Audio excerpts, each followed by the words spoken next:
Muito bem, pessoal. Nós falamos aí, né, na última aula sobre a ação dos hormônios e íamos comentar hoje sobre, sobre os fármacos, né, com ação no hipertiroidismo.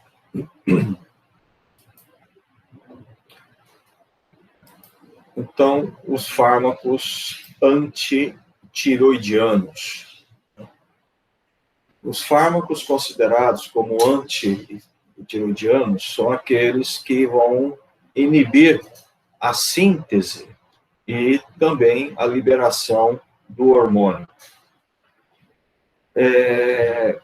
Os fármacos mais comuns utilizados aí são os tiorilenos, né? O propil, o tiuracil, obrigado. O propil, tiuracil, o carbimazol e o metimazol.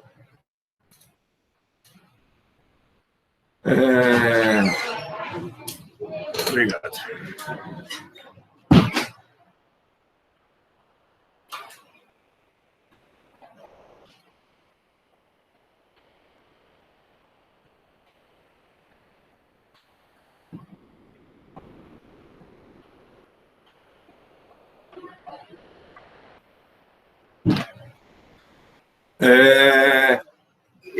Esses fármacos, eles têm como alvo, né, a sua síntese. A síntese é hormonal. Apesar que alguns autores ainda falam que o mecanismo, né, de ação desses fármacos não estão ainda muito bem elucidados, né? Mas o que a gente já conhece, já sabe, né, esses fármacos, eles inibem a organificação. A organificação é aquela hora que você começa, né, a oxidar o iodo que foi captado e a ligação do iodo aos radicais e tirosina, né, formando lá os MITs e os DITs. Impede, então, a reação de acoplamento, que é a formação dos MITs, né, e dos DITs, inibição da enzima tireoperoxidase, alguns acreditam que também façam isso, e lembrando só que essa enzima aqui é que vai oxidar o iodo captado. E alguns admitem alguma atividade imunossupressora, principalmente do propil-tiuracil. Então, se realmente, né, quem acredita nessa ação imunossupressora, também pode utilizar, então, no caso de doença de graves, né?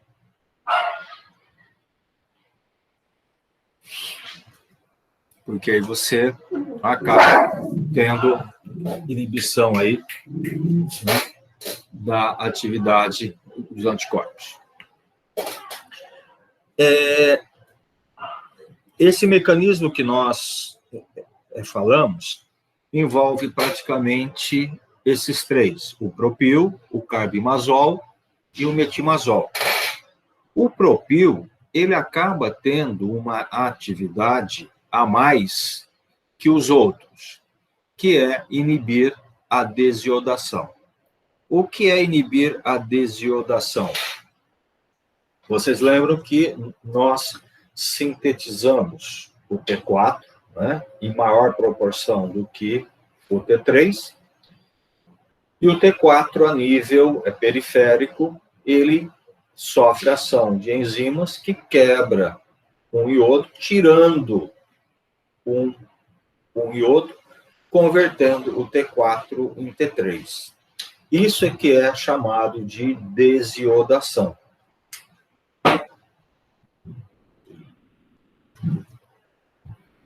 Então, o propil, ele também inibe a conversão, né, do o T4 em T3, a nível periférico. Tá? Então, esses daqui são os mecanismos que são atribuídos a esses fármacos, embora alguns autores discordam em parte desse mecanismo, ou falam, não, realmente, eles fazem isso. Agora, como faz? Aí a gente não sabe. Mas são fármacos bastante utilizados, tá? Então, tá aí a ação da enzima, né, inibindo a iodação e inibindo o acoplamento aqui, né, a formação dos MITs e dos DITs. E o propiltiuracil inibindo a conversão do T4 em T3 a nível periférico. Bom, esses fármacos têm uma boa administração oral e também parenteral. Parenteral, o que a gente usa é o metimazol, tá? E o metimazol, ele também é um metabólito ativo do carbimazol.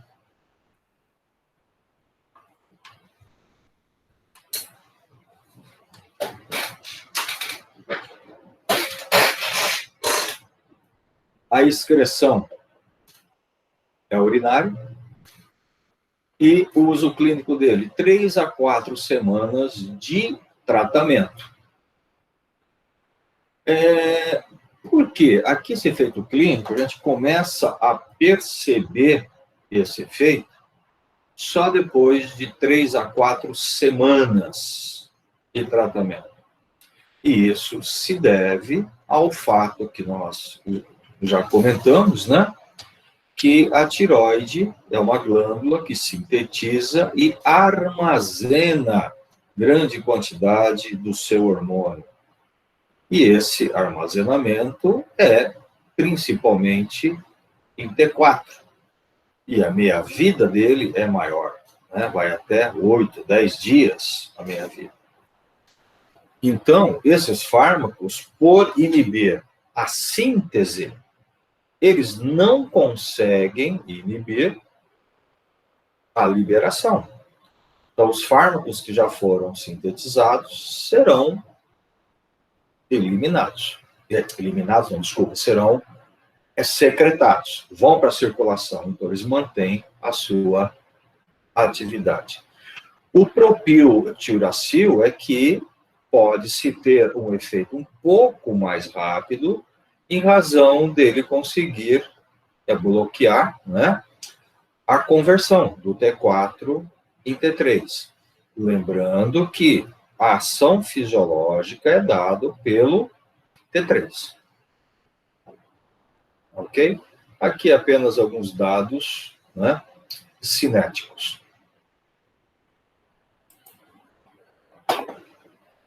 Alguns efeitos indesejáveis.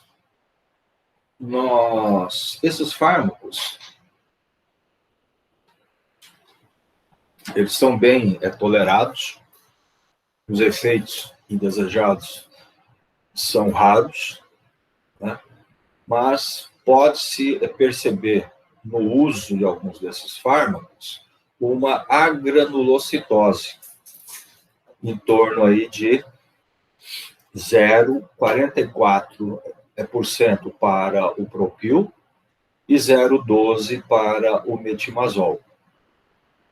Agora, isso daqui, gente, ainda é reversível.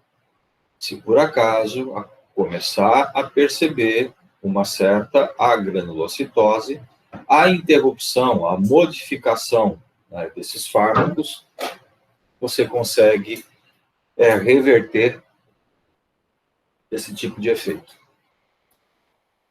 Tá? E com menor frequência ainda, você pode ter alguma cefaleia, náusea, icterícia, mas isso são situações raras dentro da utilização desses fármacos. Aonde nós podemos utilizar as indicações para Essa classe está em doença de Graves, né? A doença de Graves, como nós vimos, é uma doença autoimune, né? Que produz anticorpos estimulantes do receptor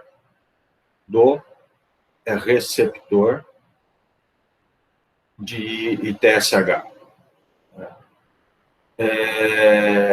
Para se resolver o problema da doença de Graves de forma definitiva, é a remissão, é a retirada da glândula ou a destruição dela, que a gente vai falar já utilizando o iodo radioativo. Tá?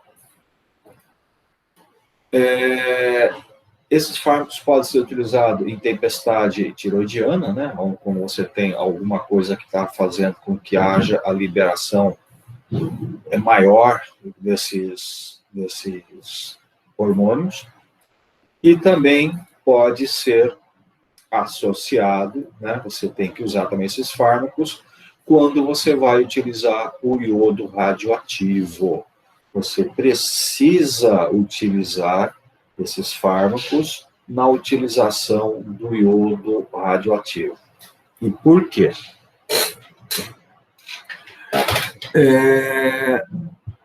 Como nós já mencionamos, a tireoide, ela tem um grande armazenamento do hormônio. E esse armazenamento, ele é sensível, vamos supor, a liberação dele pode acontecer pela manipulação da glândula. Então, se você vai fazer a cirurgia de remoção de algum nódulo ou a remoção total da glândula, você precisa fazer uso antes desses fármacos que inibem síntese. E só depois de inibir a síntese, depois de 4 semanas, pelo menos, é que você pode fazer a cirurgia. Por quê? Porque durante a cirurgia, a manipulação da glândula pode liberar grandes quantidades de hormônio de uma só vez para a circulação. E isso pode ser perigoso. Então, primeiro você combate a síntese, evita a síntese. Então, automaticamente, né, quando for para fazer a cirurgia, o seu armazenamento está muito baixo. Aí você evita a liberação desses hormônios. Bom, isso é um ponto. O iodo radioativo. A gente vai comentar sobre ele já. O iodo radioativo, o mecanismo dele, a forma que ele age, é destruindo as células foliculares, é destruindo as células da tireoide. Só que quando ele destrói a célula, ele rompe aquela célula, o hormônio que está lá dentro é liberado. É liberado. Então, se você usar um iodo radioativo para combater, vamos supor, uma doença de Graves, você vai usar o iodo para destruir, para inutilizar parte da glândula. Quando você usa ele vai estourando aquelas células e o que tiver dentro dela vai ser liberado. Então, você precisa também inibir a síntese. Você não pode ter hormônio armazenado dentro dessas células, porque senão vai liberar e vai grande quantidade para a circulação. Ok? Então, é isso que a gente está falando, associado ao iodo, também associado ao pré-operatório que eu já falei. Alguma dúvida aqui, gente? Tudo bem? Tudo certo. Muito bem. Outros fármacos menos utilizados, mas que também pode ser, são inibidores iônicos: o perclorato, o tiocianato e o pertecnato. Esses fármacos, eles inibem o transporte de iodo através daqueles transportadores que são estimulados pelo TSH, que capta o iodo do plasma e traz para dentro da célula. Então, esses fármacos, essas substâncias inibem esse transporte, inibindo o transportador, tá? O tiocinato, ele inibe também a organificação do iodo. A organificação é a formação, né, dos MITs e dos DITs. O pertecnato diminui a produção também de imunoglobulinas. Opa.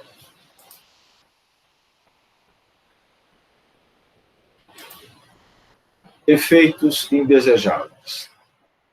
Esses fármacos também podem dar agranulocitose e nefrose, principalmente quando se usa de forma crônica o perclorato.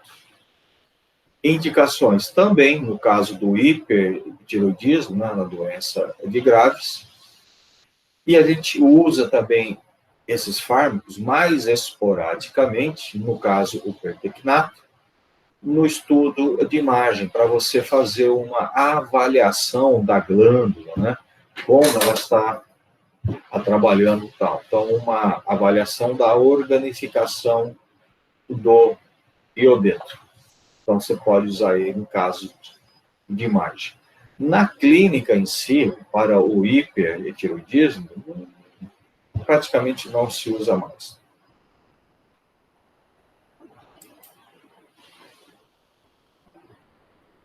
Iodeto. O iodeto, ele já foi muito utilizado, né, para pacientes com problemas tiroidianos, né, que é a substância mais antiga, né, para distúrbios da tiroide. Como que o iodo ele age?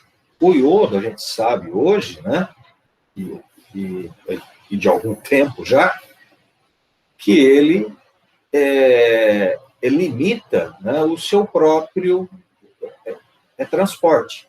Foi aquilo que eu falei já para vocês. Quando eu tenho um aumento do iodo a nível de circulação, a nível sérico, tá? Esse aumento de iodo na circulação inibe a captação. Então, se eu aumento muito a concentração do iodo no sangue, eu deixo de captar. A glândula não consegue captar. Ele inibe a sua própria captação.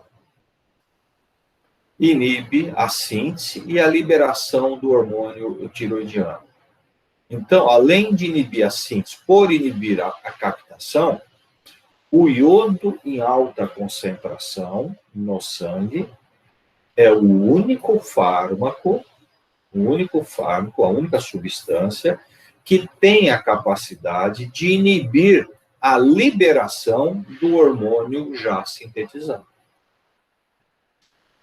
Então, você veja bem, eu falei até hoje que não existe fármaco que aumente síntese, realmente não tem, e que inibe a liberação do hormônio já sintetizado. A única coisa que inibe a liberação do hormônio já sintetizado é o próprio o próprio iodo em alta concentração na circulação.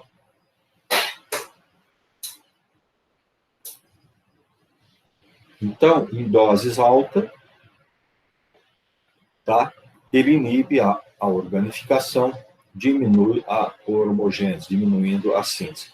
Isso é chamado de efeito Hoffe-Kashkoff. É o efeito, se aumenta a dose para inibir a organificação e a síntese do hormônio. Então, num caso emergencial, num caso né, que você precise ter um efeito mais rápido para fazer a manipulação de glândula e tal, você pode usar o iodeto, tá? Em alta concentração.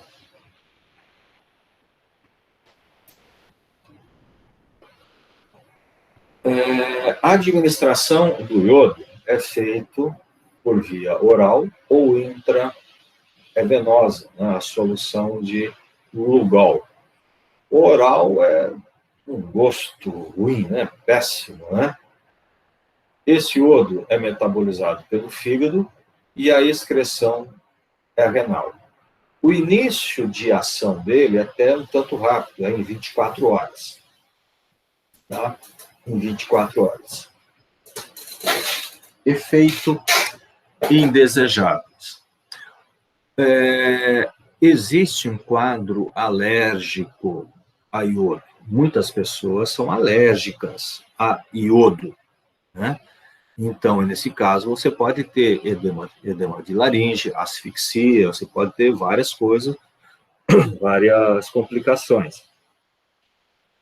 Até isso que se deve à preocupação, né, de contrastes, né, quando você vai fazer algum tipo de exame, principalmente alguma tomografia e tal, que usa, né, esses contrastes iodados, tá?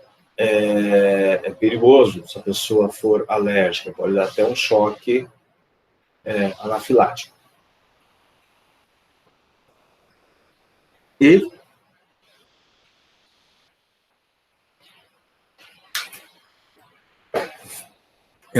o iodo ele deixa um gosto metálico na boca, né? Uma sensação de queimação na boca, a garganta. Aí já é um caso de intoxicação crônica, né? Quando se tem um caso de intoxicação, nós chamamos de iodismo. Iodismo é a intoxicação por iodo. E ela se assemelha muito, o iodismo se assemelha muito a um resfriado comum, né? Você começa a ter coriza, ter tosse, espirros, os olhos ficam avermelhados, irritados, né? E as pálpebras podem formar edemas, ficarem inchadas, né? Então, é um sintoma muito comum, muito confundido com o resfriado comum, tá? Chamado de iodismo. Iodismo. Então, a indicação do iodeto, no caso de pré-operatório, né? Como nós já comentamos, é a única substância que é capaz de inibir a liberação do hormônio armazenado em altas concentrações, é o iodo em altas concentrações no sangue.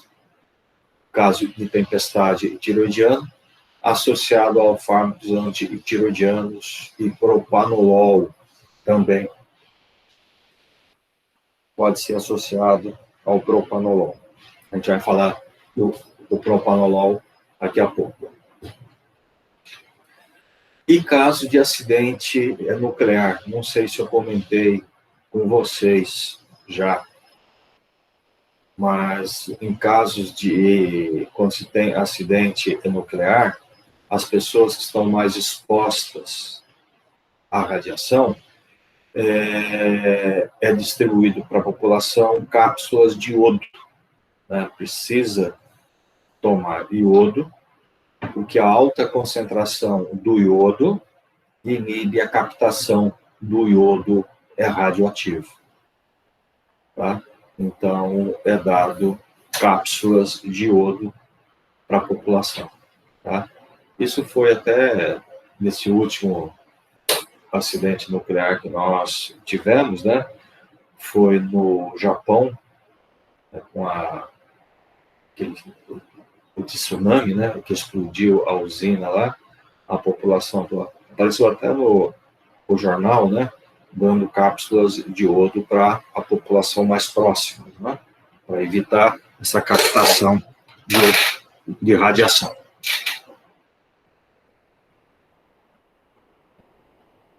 Ok? E aí, o iodo é radioativo. E nós temos o iodo, o 131 e o 123. São 2 iodos radioativos. O 131 é o que a gente usa no caso de hipertiroidismo. O 123 a gente usa somente para exames. No caso de cintilografia da tireoide, é usado o radioativo 123. Ok? O 131, que é usado no caso de hipertiroidismo, no caso de doença de Graves, principalmente, é um iodo que tem a meia-vida de 8 dias, né? E esse iodo, ele emite 2 partículas radioativas. Ele emite partícula beta e os raios gama, tá? Que são as partículas radioativas que são liberadas. Agora, como que esse fármaco, o iodo radioativo, ele age, né? Essas partículas, principalmente a partícula beta, ela é citotóxica, tá? Ela é citotóxica, ou seja, ela destrói, ela mata a célula folicular. E como que ela faz isso? A hora que esse iodo ele é captado pela tireoide, aí ele vai sofrer a ação das enzimas e vai ser oxidado. Nessas reações, ocorre a liberação dessas partículas radioativas. A partícula beta, tá, ela tem a característica de ter uma profundidade muito pequena, muito pequena. A hora que ela é liberada, ativada, a penetração dela é mínima, então ela acaba tendo a sua atividade mais naquela região em que ela se encontra. Ela não penetra grandes tecidos. E isso é importante porque a ação dela acaba sendo restrita à tireoide. Senão ela poderia, né, afetar a traqueia, afetar outras áreas, esôfago, né? Não, a penetração é muito baixa, ela não consegue passar, transcender a tireoide, ok? E ela, atingindo a célula folicular, ela provoca a destruição dessa célula folicular. Então, administração via oral, metabolização, uma meia-vida de 8 dias, efeito lento, controle da do hipertiroidismo pode durar meses a 1 ano, associação medicamentosa. Então, como ocorre essa demora, né, para que você elimine todas aquelas células, você precisa estar fazendo uso de outros fármacos para inibir a síntese hormonal. E você já vai estar mesmo precisando utilizar, porque a destruição dessas células, a gente já comentou, vai liberar grande quantidade de hormônio. Então, eu preciso já estar fazendo uso de fármacos inibidores de síntese, né, para que não haja a liberação maciça de hormônios quando ocorrer a destruição dessas células. Tudo bem, gente? Até aí, tudo bem? Tudo certo? Tudo certo. A vantagem do iodo radioativo, ele é mais barato, é muito barato esse iodo, e não tem necessidade de hospitalização. Então, às vezes, você precisa, né, remover a tireoide, você precisa eliminar grande parte da tireoide. Se você fizer a opção para cirurgia, tudo bem, mas aí você tem um custo maior, você precisa de hospitalização, de internação, centro cirúrgico, patati, patatá, né? O iodo radioativo vai fazer a mesma coisa, obviamente, num espaço de tempo maior, mas vai fazer a mesma coisa, porque ele vai inutilizar aquela glândula, né? E por um custo bem barato e sem precisar hospitalização, tá? Agora,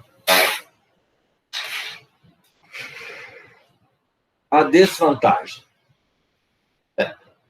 A desvantagem é que quando você usa o iodo radioativo, o médico ele tende a controlar, ele tende a utilizar doses, né, que ele acha que vai reduzir, vai eliminar parte daquela glândula e trazer esse paciente para um estado de normalização. Mas isso é difícil. E aí o que vai acontecer? Esse paciente acaba destruindo uma área muito maior, se não toda, né, levando esse paciente ao caso de hipotiroidismo tardio induzido, né? Então, você acaba tendo aí uma inversão de um hipertiroidismo, você acaba entrando num hipotiroidismo. Ok?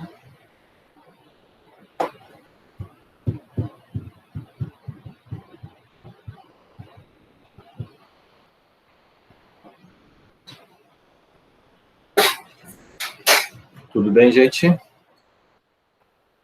Alguma dúvida até aí?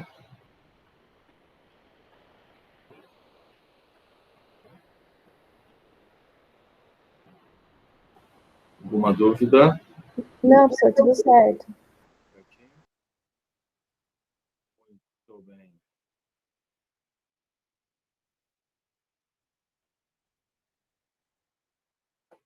Então, a desvantagem seria mais isso daí.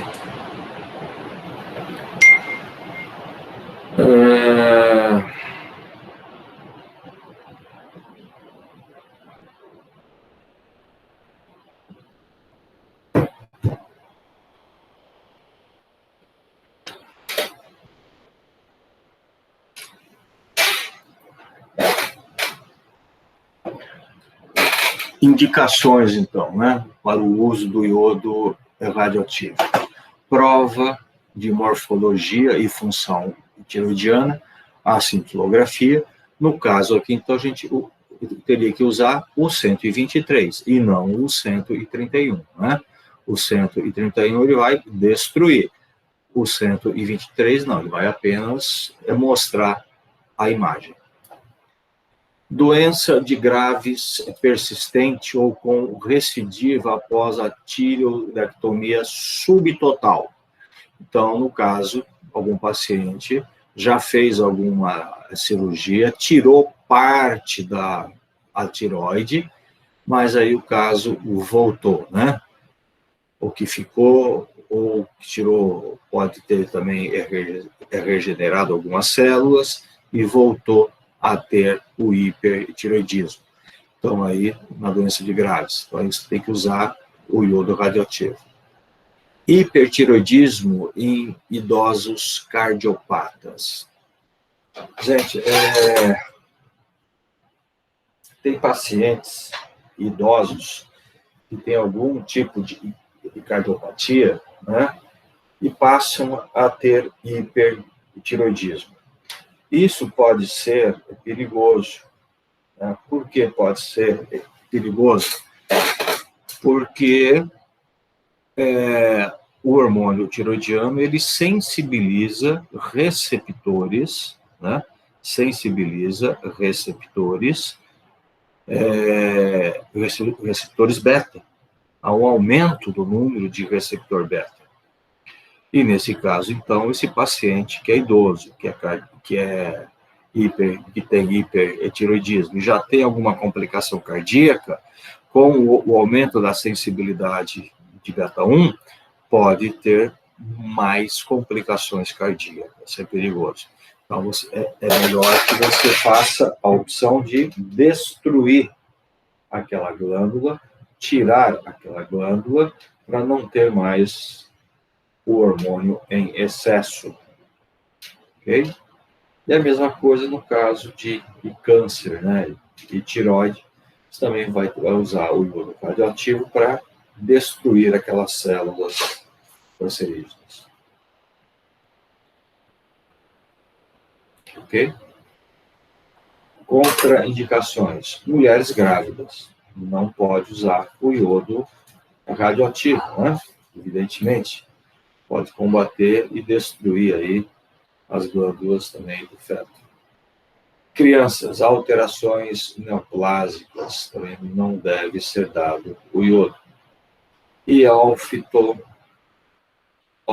oftalmopatia.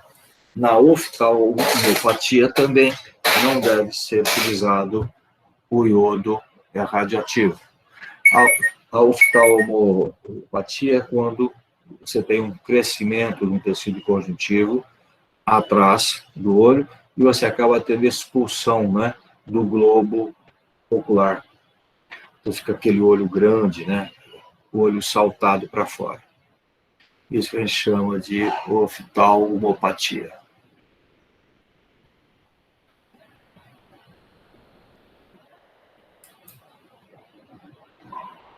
Fármacos adjuvantes. Veja aí o propanolol. Gente, o propanolol, ele acaba sendo utilizado também no estado de hipertiroidismo, por dois motivos, né? Um, porque o hipertiroidismo vai promover taquicardia pela sensibilização de receptores beta, né? E uma outra coisa que foi descoberto é que o propanolol, ele também tem a propriedade de inibir a conversão de T4 em T3 a nível periférico. Interessante, né? O propanolol também tem essa capacidade de inibir a conversão do T4 em T3. Então, muitas vezes acabam se fazendo, né, o uso do propanolol como fármaco adjuvante para potencializar o efeito de algum fármaco antitiroidiano por bloquear a atividade cardíaca e também inibir essa conversão de T4 em T3. Ok? Há relatos também de que a dexametasona também faça a mesma coisa. Iniba essa conversão de T4 em T3. E um outro fármaco é a guanetidina. A guanetidina é um fármaco que é bloqueador noradrenérgica, né? É um bloqueador de neurônio adrenérgico. E descobriu que a guanetidina ela tem um efeito bloqueador no crescimento do tecido conjuntivo que promove a exoftalmia. Então, aquele crescimento de tecido conjuntivo atrás do olho e vai expulsando o globo para fora. Então, foi descoberto que a guanetidina inibe esse crescimento de tecido conjuntivo. Então, diminuindo aí a exoftalmia.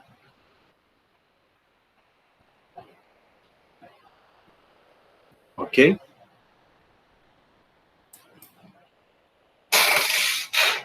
Gente, então até aí nós falamos, né, praticamente em 5 substâncias com o objetivo de reduzir o hormônio tiroidiano. Então, que são fármacos que combatem o hipertiroidismo, né? São fármacos que vão diminuir a atividade tiroidiana. E quando se tem o hipotiroidismo, não tem o que fazer. Não tem fármaco que estimule síntese, não tem fármaco que acelere a secreção. O que nós temos que fazer é reposição. Então, a reposição tiroidiana é fundamental para o caso de hipotiroidismo. Tá? Então, é utilizada no hipotiroidismo, no cretinismo, né? Quando é feito o teste do pezinho, ou bócio atóxico, na terapia supressiva de ITSH, câncer, tireoide. Muito bem. A reposição, tá? Ela é sempre feita. Então, como eu já disse, não existe fármacos capazes de aumentar especificamente a síntese ou a liberação. E nós temos sintetizado o T4 e o T3, todos por via oral. Tá? Todos por via oral. Só lembrando que esses fármacos precisam ser administrados em jejum. Tá? É o jejum que vai ter o maior aproveitamento desses fármacos hormonais, desses hormônios. Tá? O que nós mais utilizamos na reposição é o T4. É o mais utilizado. Por que seria o mais utilizado? Porque o T4 ele tem a meia-vida maior, pode ir até 8, 10 dias, a meia-vida, e ele vai precisar ter ação enzimática para ser transformado no fármaco ativo. Okay? Então, o fármaco mais utilizado na reposição é o T4. O T3 a gente também usa. Agora, o T3 tem que lembrar que ele tem uma meia-vida curta, apenas 1 dia, enquanto o T4, 8, 10 dias. Mas o hormônio que é responsável pela ação hormonal é o T3. Tá? É o T3. E a gente só vai utilizar o T3 quando for extremamente necessário, importante. E a gente usa aqui, então, no tratamento emergencial, né? No caso de coma mixedematoso. Esse coma aqui é um coma em que o paciente está com uma queda brusca de hormônios tiroidianos, e aí você, com a baixa queda hormonal, você mexe em todo o seu organismo, especialmente no metabolismo. Beleza?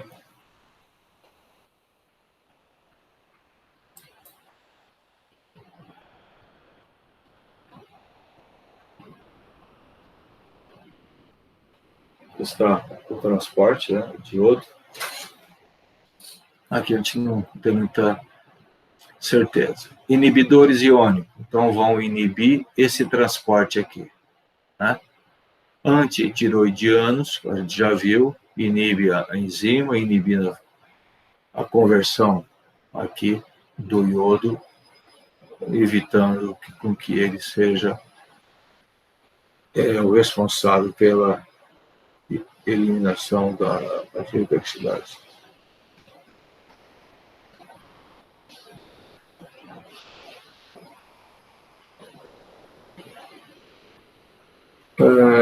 Uma coisa, gente, nós temos a formação dos hormônios, né, aqui dentro da tireoglobulina, e esses hormônios eles ficam armazenados.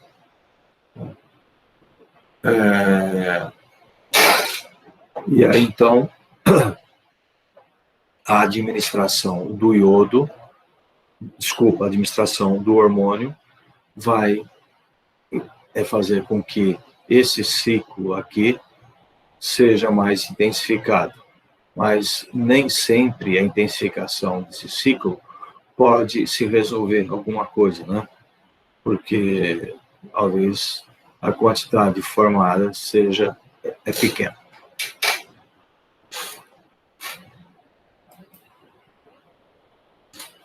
Redução de peso. Muitas pessoas já utilizaram, tá, hormônio tiroidiano para emagrecer.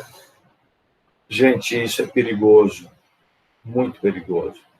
Não se deve utilizar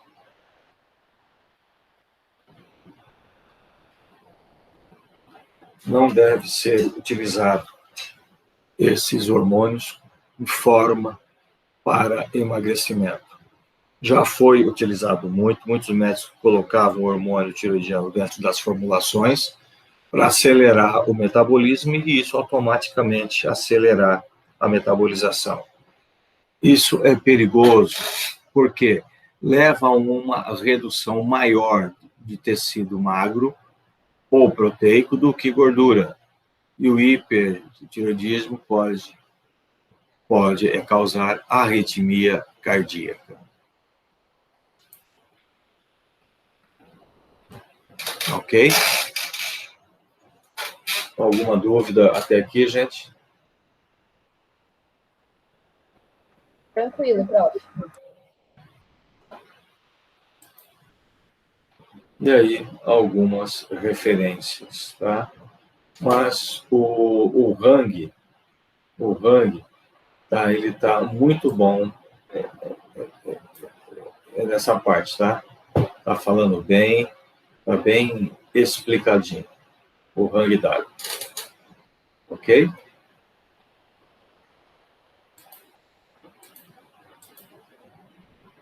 Tem esses. O principal aqui.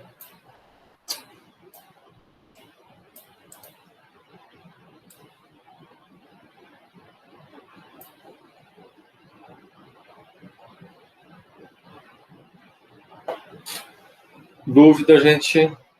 Perguntas?